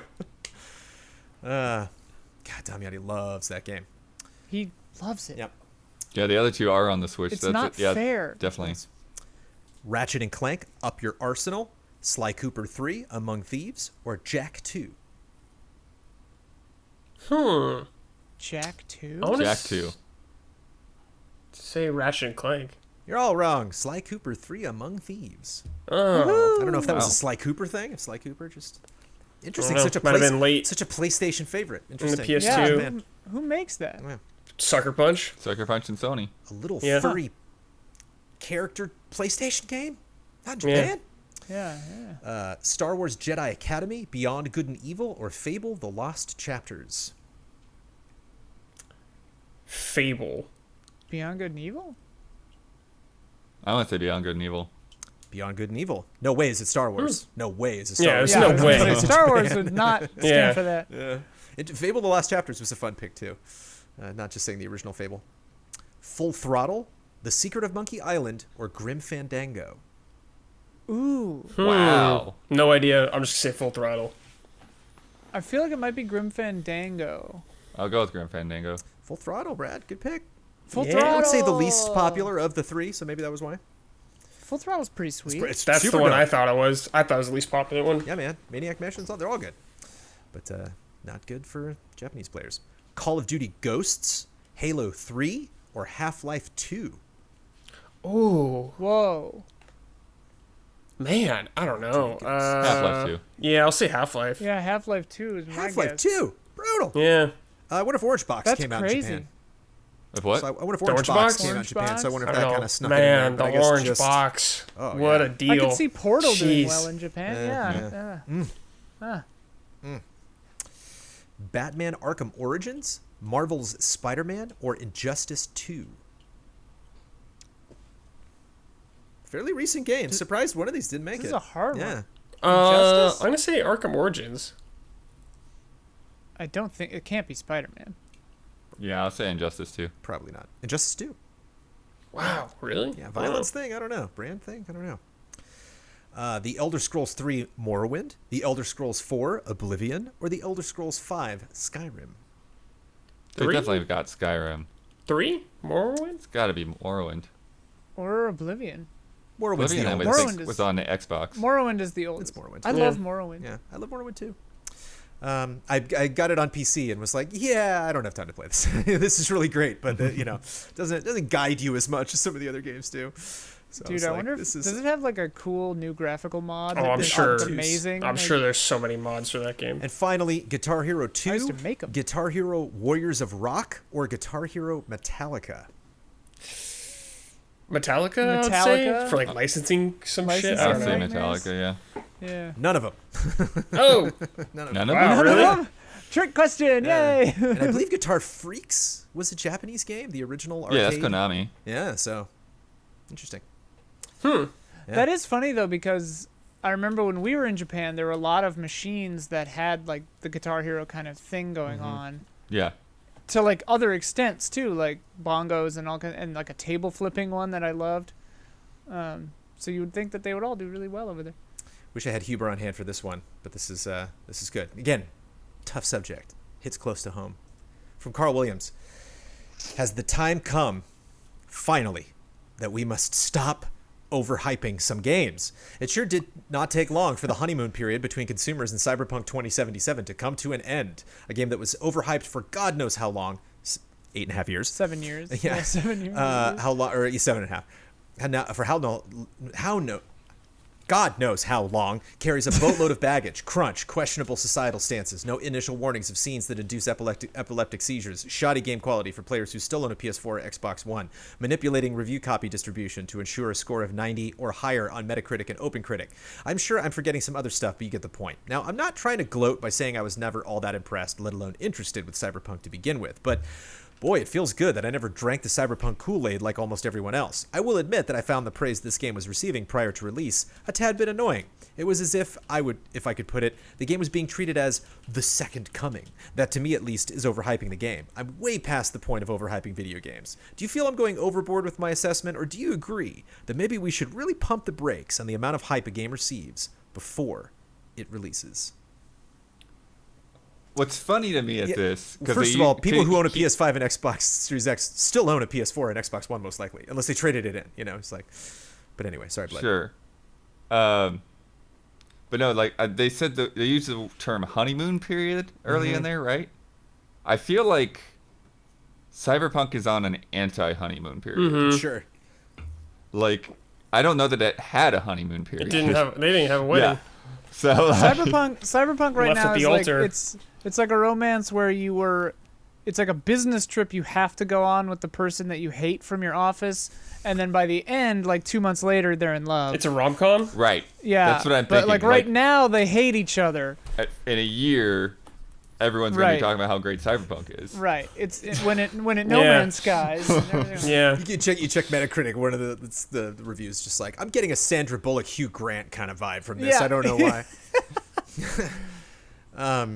I can't let go of hype. I can't. Nor can the industry. Well, because we underhype stuff all the time. I feel like there's all sorts of we stuff do that all we the feel time. like, you know, it's like I would venture to say that we talk about like how much we need that new Elden Ring trailer, but at the same time, the more they don't announce that game, it's like, ew, like what happened? Like, why did they announce it at that time? Why George did it R. R. take Martin so is long? to blame, Yeah, I what know the it. hell is Martin doing to that game? You know, He's gumming it up. I love how we just blame him for everything. and you have like Arc 2 that's like, look, Vin Diesel, and we're like, okay. It's like, Like, these clear attempts to be like, whoa, or it's like, whatever. Even Perfect Yeah, Dark, like, which I'm so excited for. I'll accept people being like, we don't know anything about that game. It's like, yeah, you're right, you know, but I'm just, you know, like that character, Yeah, I no one like else that world. gave a shit about Mass Effect or anything. Or That Dragon's I mean, Age. that's the important part, Jones. I think that's the important factor, and maybe what the heart of this question is getting at. Hype is one thing, but like hype can be, you can be personally hyped for something, and you can be personally disappointed or personally elated when it comes out and is bad or good, but like it's all in the reaction and how vitriolic or intense it is, right? It's like, and I don't know that it's anyone's fault always, but like when the hype is so pressurized, and then when something comes out and there's that explosion one way or the other, I think the games industry is not great at a measured response Right. to a lot of stuff. I mean, I think I that's will the thing offer to, Smash Brothers to that argument. right, of like just that's the thing to work on, not being excited, but not being vitriolic Right. and hateful. Right. Yeah, That's the because it problem feels like area. now, like the Kojima thing this week was a perfect example. Yeah. I guess last week, considering when we're recording this. Yeah. Perfect Right. example of like people are just overhyping a thing for pretty much no reason. You know, it's like, But, like- people are setting themselves up to get disappointed, and then they get disappointed, and like, well, like, Yeah. But on the he flip was side, though, yeah, Bloodworth, if you're Kojima Productions and you don't understand that you tweeting out, we have an announcement tomorrow, is going to make people more excited than than what you know the announcement deserves, then don't do that. Like another math equation, like how hype is this announcement equals when you should announce the announcement. And almost always you should never announce an announcement. Yeah. But they do it because it's part of the advertisement, too. Yeah. So I get why they do it, but I don't know. It feels like almost like at this point, it's like a personal thing for me about getting excited for something. Because we've seen stuff like this happen time and time again. Big game could be coming out and just suck. But sometimes it could be a really cool game that no one even thought about that got blown up. So, I don't know. Just don't pay attention to it. I think there still has. I think that's kind of what Ian's getting at. Is like, it's totally great to be very excited and be looking forward to a game, but when, like almost like when your mental state or your well-being are like hinging on that, like you're going too far. That's too far, yeah. And you have to be also like you have to be willing to recognize like what it is when it actually gets there. It's just because it's not the best game ever made or the Halo killer or what. I remember this back in the day. Oh my god, yeah. It's still a really great. It can still be a really great game, but people will just tear it down because it, quote unquote, didn't live up to the hype, which like nothing ever will. Like, well, and that's the other thing too, is like Cyberpunk is an example of this, where it's like, I feel like a lot of times people can't see the forest for the trees either, and I mean like, the base PlayStation and Xbox versions of Cyberpunk are criminally broken, so like that's a thing on its own, but like, on PC, like it not running great or whatever, on PS5 it not running great, like that's an issue that they're going to fix. Like, you can be annoyed with it, but you don't need to be violently angry because it's like, okay, a month or two it won't be broken as badly anymore. Like, who knows if the PS4 version will ever work, but like, be annoyed about that, but like, you have to then look at the game itself and say like, okay, well, is the combat any good? Like, is the gameplay any good actually? Like, from what I can tell through this frame rate, and then that's a more long-term assessment of a thing being good or bad, right? That's partially why I'm obsessed with trailers, is because like it's in there. Like, the information you need, it's in there. Like, you can get a waft of something and be like, something's off. I remember something that I was probably way too hyped for in relation to what we got was Picard. I was like, oh my God. Yeah. I haven't watched it, because like that first trailer came out and I'm like, he's got a little ragtag crew. Of like, teenagers? No, it's like, here's my new people. It's like, no, it's just not. So I was able to kind of dim that a little bit. And then by the time, it came out, people were like, it's not that great. And, I'm not like shooting it down or telling people not to watch it, but also, when you're around Michael Huber and you're absolutely never the most hyped person in the room, it kind of helps you set your own expectations. Balances it out. Huber just messaged me on Slack just a picture of Arthur Morgan. And it's like, oh, all right. Just right now? No, like a week ago, 2 weeks ago or something. And it's like, sure. I'm glad I'm not the only person that happens to. Or he does that all the time. Like, he'll just like message whatever. Good. I was like, I'm the Wikipedia page for like some kind of like sword. Yeah. I'm just like, all right. It's just like, cool. And it's funny because you get in the mindset and you think like, wow, he just searched the internet for that and then found it and then tweeted it to me. And it's like, no, that was probably the end of like an hour of just roaming around the internet and searching for fascinating things. So, of course, Huber's name is going to come up. That's the difference, though, is like Huber and I probably are on two different ends of a scale where like he is super optimistic and hyped about just about everything, but never gets like super mad about anything. And I'm like cautiously skeptical about almost everything and then don't really get disappointed. So it's like, be one of those. Like, just don't believe in anything or believe in everything, but don't get mad about it. Yeah.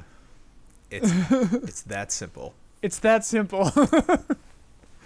From Garrett Zamora. Hey, Allies. I'm lucky enough to work at a job that lets me listen to music all day while I get my work done, and I've been using Spotify for a few years now. Wow. And one thing they do at the end of the year is give you a summary of what you listened to and top artists, etc.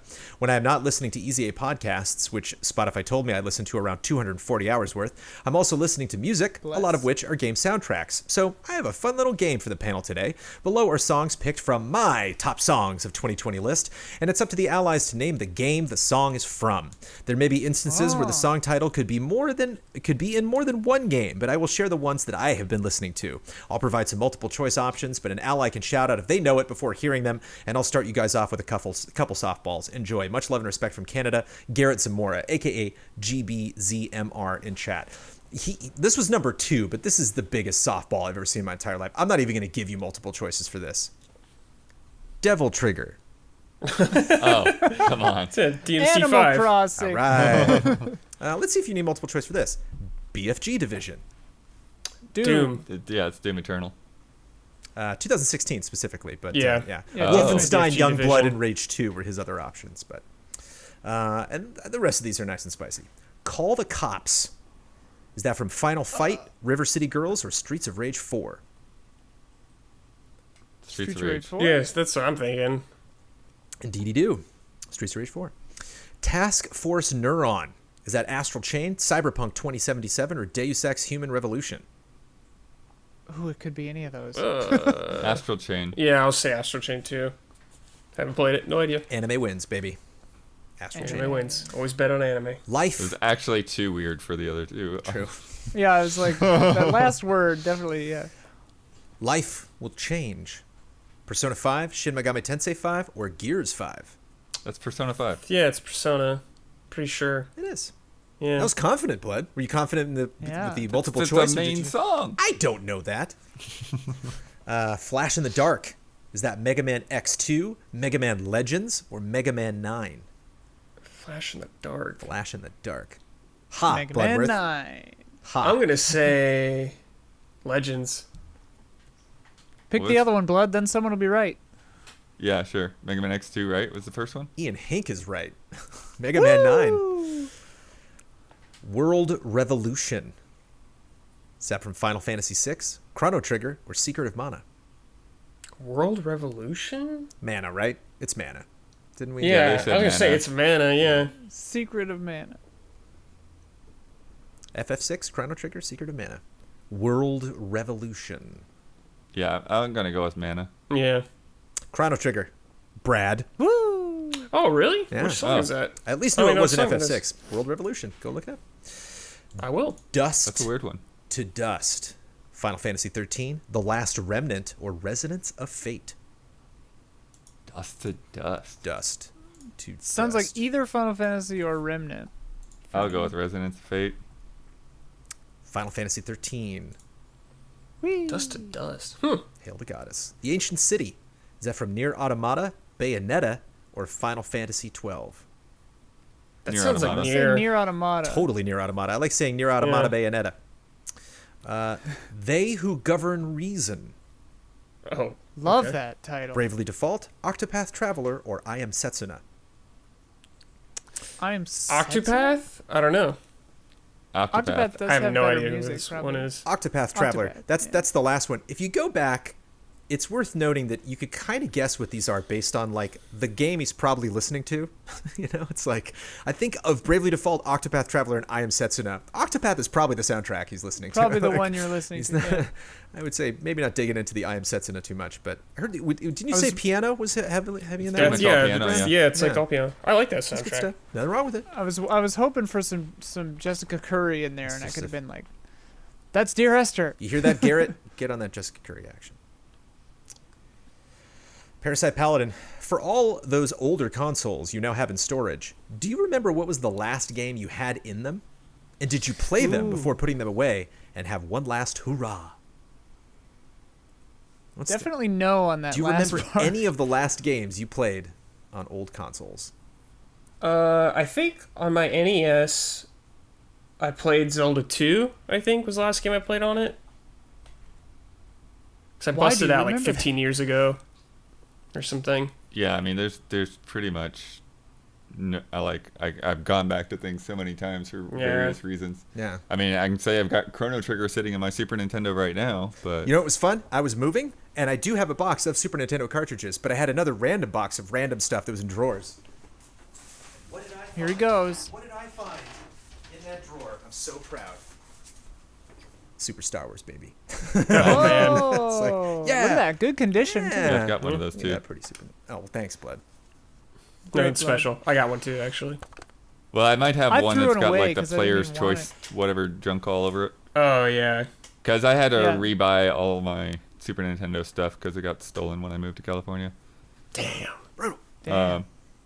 But I've had Yeah, and then multiple my- friends get stuff, gaming, specifically games, get stolen and moves. Brutal. Hmm. What a market. well, it wasn't What a- exactly when I moved, but it wasn't long after I got here. Yeah. And then I've got Beetle Adventure Racing in my N64 because I did a stream for that, and that's the last time I've actually really plugged my N64 in. Yeah. I beat Demon Souls recently on PS3, so I guess that. Nice. Totally My forgot disc Animal drive's Crossing been- was a cartridge. I went to go start Animal Crossing, and it's like, where's your cartridge? I was like, where's my what? This is a digital game. What are you talking? Oh, look at that. It actually glitched. I In had to your like, Switch, yeah, I had to you like mean? take it out and put it back in. And then it was like, oh, okay, we're good. Like, whew, give me a little Having start there. Having a cartridge game blows my mind because I've got like Ring Fit on cart, Mm-hmm. and anytime I like update the system and I try to start Animal Crossing, but the one that's a cartridge is moved to the front of the Right. list now, and then I start Ring Fit and I'm like, oh no, like stop. I got Amanda Immortals for Christmas on cart because it's Nice. that's not a surprise. She can hear that. She knows it's coming. She saw me playing it and was like, I'm like, this is what I was telling you about. This is the Breath of the Wild. You can play as a girl. But it was like $50 on Amazon, so I'm like, all right, save a little bit. Yeah. You ain't getting that the funny discount on thing, Nintendo. Ain't no way, no like, how. yeah, that last part of the question is just like, I've never like ceremoniously put anything No. away. Like, Right, yeah. like One the last exciting hoorah. thing is- I'm always feeling like next I'm going to go console, back yeah. to something. Yeah, unless it's backwards. The new one's backwards compatible. Yeah. Compatible like this time around. What was the last thing you My deleted PS4 from is so Steam? broken Oh, that I'm never gonna. yeah, disk drive doesn't work on my Start up PS4 anymore. No, and mine didn't either. But the last game that was in it, I believe, was Dark Souls remastered. From Happy Gaming. Hello there, allies. Is games as a service officially dying? Godfall seems to be No. dead on arrival. No. And Avengers is already being considered a financial failure by Square Enix after a reported $67 million loss and having sold only 60% of their planned units. Whether or not this was overly ambitious from Square's perspective, it seems only a few years ago, every company wanted to jump on the gas bandwagon after the success of Fortnite and Destiny, among others. These attempts, though, are constantly fighting a losing battle to stay relevant. Final Fantasy XV tried to dip in and ended up canceling their planned season of content. Anthem wanted to be Destiny, but didn't have an actual game until the last month of development. Radical Heights wanted to be Fortnite, but immediately evaporated and is no longer even playable after developer Boss Key Productions went under. It feels like when a game is announced with the GAS model now, GAS or GAS? GAS? GAS? Games as a service. Yeah, sure. Yeah. It's already done and buried by the time it releases. Even given that many try to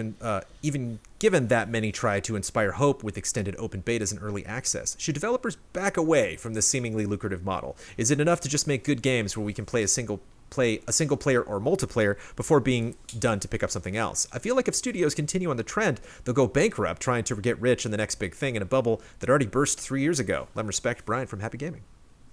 I mean, that's the answer to your query was buried within there. None of the ones that failed were good games. Right. Like that's the secret sauce. Yeah. Is like you can't just try to hop on the games as a service trend. Games can only be a service if they're good and people want to play them. So maybe make a game that's good and then hope you can transition it to games as a service if you want to go that route. But yeah, Yeah. I mean, it is definitely hard to jump into though, I think. I think Avengers has the right ingredients, but it doesn't have enough content. Like, Right. Yep. Like people would continue to play Avengers if that stuff was coming out on a regular basis. Similar to how they're playing Destiny, but yeah. Well, and the weird thing too, the kind of weird thing about this payment model or whatever, is that it's not always you're not always DOA. Like No Man's Sky and Sea of Thieves like fully turned it around. Yeah, Right. Siege. So, yeah, Number 6. Siege, yeah. Mm-hmm. Division 2 Um, still rocking. Division they had to 2. cancel some stuff this year, but So it's like if you're just good enough, and then you can push to get it really good, you can make it. But yeah, if Yeah, you come out like- trash, you're done. Warframe's huge. Yeah, Path man. of Exile's huge. Yeah, oh, Yeah. not yeah. to mention mobile. My God, I mean that Yeah. is mobile. Oh, yeah. That's literally like the entire market. Interesting to Genshin see. Impact. Yeah. Yeah, interesting to Yeah. see Yeah. Skull and Bones, because that was like a really smart call on Ubisoft's part to be like, Yep. compared to other things that we're doing, this is not ready, like at all. So we're not even going to pretend to like bring it back or talk about it. Put it in a montage at one of our press conferences. It's just like it doesn't exist, and then if you see Which it later, is bonkers cool. for something that I thought was initially just, hey, we've got this ship combat thing from Black Flag. Let's just spin it out into its own thing real Yeah. quick. Yeah. They've- I respect that they're taking the time. They've done with enough, it. yeah. After Siege and Division, both 1 and 2, I think they were like, we know when this doesn't work, or we know when it's tough. Because that's the thing. Yeah. Like, I loved Avengers. I have no interest, even in the game's current state, even if they make it better and add 20 more characters over the next 2 years. I just don't want to play that game with other people. It's just not. That's going to be slower, and that's the opposite of how that should be. You should want to play a multiplayer game with other people from a progression standpoint, because you should want to raid with other people in Warcraft, because we're going to breeze through this the more higher level awesome players that I have.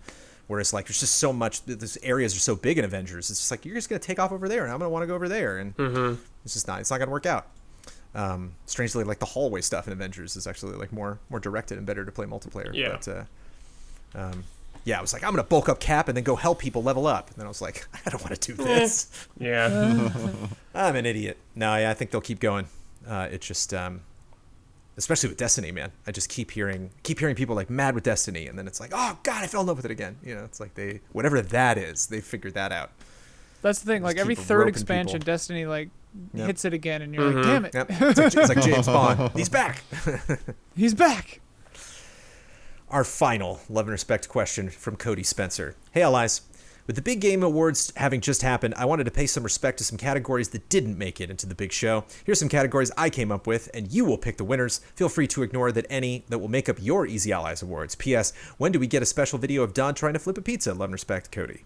The thing isn't that Don flips the pizza. He thinks that expert He just chefs believes that people do. So he's got to Yeah. find People someone at else that flips a Spago pizza. Flip Do pizza? it. Yeah. For someone who worked in a pizza place, I never heard of that. I think only he was adamant that it was real. I mean, maybe someone did it we'll somewhere, see. I guess. it's a big world. Apparently, his friend who worked for Wolfgang Puck at Spago or some crazy thing. There's some I mean, maybe, I guess. I don't know. There's some guy in Italy. Of course you flip the pizza. All right. I got 9 of these. The only one, the number 9 is the only one I think we talked about maybe doing it in the GOTYs, and then we kicked it. Number 1, best animal companion. Oh. Maybe Iceborne? Raymond? Can't you get the fox in Tsushima? Animal Crossing, dude? Like, everybody? Oh, yeah. It's like everybody in Come the on. game. Come on, they're companions, they're animals. Most realistic facial animations. Wait, we didn't even get to Wait, answer yeah, Oh, that. what? sorry. You just hopping in? You all suggested something. But I mean, You all Animal tossed out a Crossing name. wins. No, Pelican Iceborne is it doesn't pretty really fit, but it was like I was looking through games review, like, oh, Maneater. Yeah. There's good. Absolutely not that, because he's not a companion. yeah, he's not a companion. But I'm trying to think of a good one. Saw But that. I don't have any off the top of It's my head. Animal It's just Crossing. Animal Crossing, I I guess. saw that It's spirit Animal dog in the Tsushima multiplayer. People were really digging. Mm. It's like a cooldown. Oh, the bird and the pathless. Oh. There you go. It's all right. Oh. Most realistic facial animations. Last of Us? Yeah, Last of Us Feels like is it has good to go ones. to Last of Us. Ghost has The good animations face, in too. Last of Us are real good. Yeah. Best They are. melee weapon. Hmm. Dude, I'm giving it to Buster Sword. Hands down, baby. What about Ghost Runner? Maybe nominate Yeah, the katana's Ghost cool. Runner's Yeah. pretty good. Samurai Sword for Well, yeah, and then we Tsushima. got all of Demon Souls. Yeah. Well, yeah, that's what I was Demon thinking. Oh, Souls, and like, yeah. Hades. And Hades. Weapons yeah. and Hades has Hades, some dude. really good ones. The Uji Katana and Demon Souls pretty damn good. I'm gonna say Shit that. breaks too fast. Shit breaks way too fast. Nah. Best ranged weapon. I'm partial cap Oh, shield. it's so good. It's anything in Doom. I don't know. Something in Doom. Yeah. The shotgun with the grappling hook on, it's pretty sick. The Thor's hammer is also pretty fun because you just pin a guy Yeah, to a wall. that's true. That is fun. Anybody at any time. It works every time. You just boop, stay there. Best cutscenes. Also probably Last of Us. Yeah. It's cutscenes. Tell me why. Maybe. Whole game's a cutscene. Last of Us is pretty good cutscenes. Okay, it's a cutscene. I don't mean that. I don't Okay, mean that as a cutscene. derogatory. We're watching cutscenes a lot. Oh boy. Jolliest vibes. Probably Animal Crossing. Animal Crossing. Yeah, that definitely is. Animal Crossing. 100%. Yeah. And then Demon Souls. No way, dude. It's Final Fantasy for me, man. Jolly's vibes? Yeah, dude. I'm I didn't loving find it. it to be Sector jolly 7. Even after the thing necessarily. happens to all those people? Yeah. Jolly's vibes? Shit's makes it jolly even everywhere. jollier. You've also Shit's got jolly. Paper Mario. I haven't played it yet, Blood. Animal Crossing is more jolly than Paper Mario. There's a Stringer remake where you just walk down a hallway and hear people scream in pain. Yeah, it's jolly. What are you doing in? Just doing boring shit in Animal Crossing. It's not jolly. Animal Crossing is not boring. It's quaint and darling. Hardest game fucking on the chores? hardest difficulty. Wait, What? The hardest game on the hardest difficulty. So a game that if you crank it up all the way, Doom Eternal? Doom Eternal I would was, be I my was bet. gonna say that's the one I Probably really Doom Eternal. cranked up that I could think of recently. Because even Ben was New like, Game Plus on Demon Souls was surprisingly like New Game not Plus to a Demon Souls is cakewalk. quite a leap. It's not a cakewalk like the other Souls games. Like you roll Yeah, it's New pretty, Game Plus. it's much harder, and every but other I think Doom is pretty good. most immersive. Most one. Not immersive? That's a good Cyberpunk. one. Ooh. No, it's not. Animal Crossing, bro. I don't know. Some probably Half-Life Alex. I don't know. Ghost Probably is some Oh, pretty Half-Life good. Oh yeah, Alex. Half-Life. Half-Life Yeah, Alex. ding, ding, ding. Half-Life. For sure. Good win, good win. And finally, the thing that we considered, but was probably not going to be in our GOTYs, biggest surprise. biggest surprise. Biggest surprise. Cyberpunk's sucking so hard. Yeah. I wasn't surprised. Phasmophobia. but- Oh, Phasmophobia. I didn't- Phasmophobia, Especially, Among Us. especially in Among the horror Us. genre. But like the thing is, I'd played Werewolf. I'd played like Right. Secret Sure, Hitler. yeah. Like Right, I'd played right. kind of Fair- stuff like fair that. point. Whereas like I played so Phasmophobia. many horror games that tried even like an inch of what Phasmophobia did and was like, this is so stupid. I'm done with this. And like the fact that that game horrified and made me crack up, like. Phasmophobia is great, dude. I was personally really surprised by Hades. I haven't played a ton of their games Yeah, before, sure. and I was like, roguelike, that's okay. They're okay. But that one really clicked with me. I'm Yeah, surprised I- by how much I like Grindstone right now. Yeah. All right. It's time to end this podcast. And there wasn't a bet last week. So that only means one thing. It's time for Or Wars. Y'all ready? You know how this works. Yeah. I'm gonna whoever wants to go first goes first. We all go at the same time. No, we're going in order. Oh, We I clearly thought you don't meant. know I what thought it you is. meant the intro. I thought you meant the whoever how does the the intro best, works. you know, Yeah, the best yeah. pick, the best explanation of what they pick of these three verses will get to win this podcast. There's a bright golden haze on the meadow. There's a bright golden haze on the meadow. The corn is as high as an elephant's eye, and it looks like it's climbing clear up to the Oh, wait. No, damn it. You all have of to you go. botched it. Or All of you no, botched you it. botched it. No, You didn't you say botched wars. it, Ian, because you couldn't help but criticize Bloodworth. You couldn't just be quiet and do it right. All of you botched it. No, because you didn't finish saying wars, so I, don't- couldn't go or Did wars. you actually fully explain that? No! No, all of us were on the This is the podcast thing I every was talking single about. week. This is the thing I was talking about with we all do it at the same time because he goes or wars and then we all go or wars. But Right. Blood did it early. You know that was like and you didn't twice a say year wars. for everyone else besides you, Jones. It's been a while. It's been since March. Good song choice though. Or wars. But I think you botched it. Or wars. Nailed it. Who wants to go first? I'll go first. Riddick or Dominic Toretto? Oh, Riddick. Except for Riddick in just in Pitch Black and then kind of in Chronicles of Riddick because he gets real problematic in Riddick. But I think that he's more fun. Dominic Toretto weirdly takes everything too seriously all the time. And not everything is about family, damn it. And a couple weeks ago on the podcast, you said the other two Riddick films were problematic. And I was like, there were only two Riddick. No, there weren't. There are three. There are. Pitch Black, Chronicles of Riddick, and Riddick. Yeah. The next one's going to be called Rid. Who wants to go next? And then Sure. Dick. Me. Oh, Blood Beach to it. The next Elden Ring trailer or the next Breath of the Wild 2 trailer? Oh, the next Elden Ring trailer because we really don't even know what the heck this thing looks like. I think it's gonna be a big deal to see what this world is like, see what kind of the gameplay is like, see how much it diverges and how much it keeps the same. Whereas, yeah, like we've already kind of gotten that glimpse of Breath of the Wild. There are a lot of questions, but I think there's even more questions about Elden Ring. And Brad, Cyberpunk 2077 for 100 hours on old gen, or Just Dance 2021 for 100 hours on next gen? 100 hours?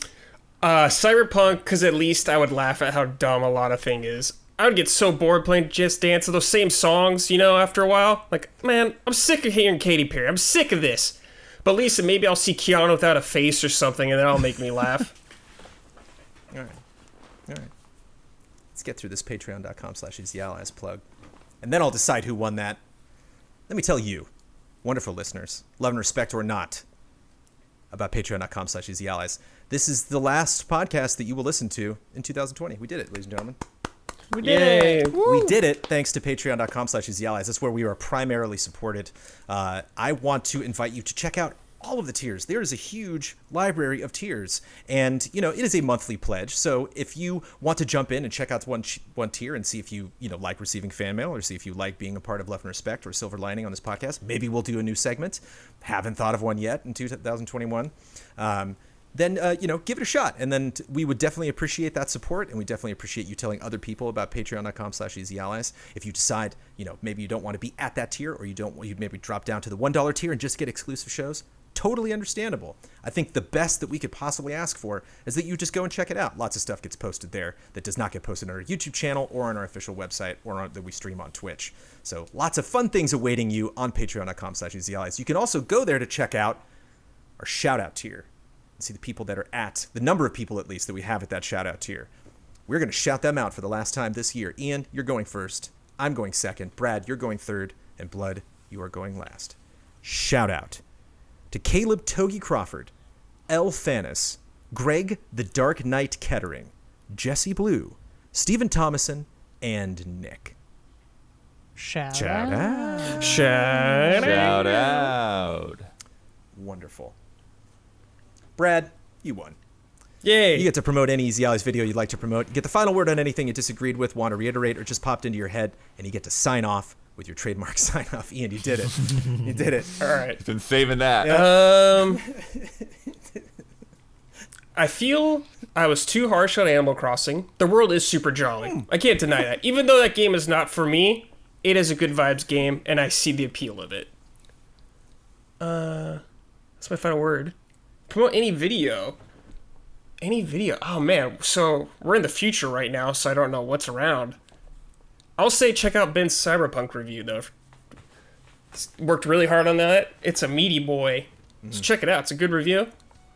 And yeah, Ian's an awesome giraffe, or a freaky giraffe right now. So yeah, for listeners, just so they know. For listeners, Ian's trying to steal Brad's thunder. You don't want to see it. Yeah. You don't want to see it. And yeah, that's it. Be excellent to each other, everybody.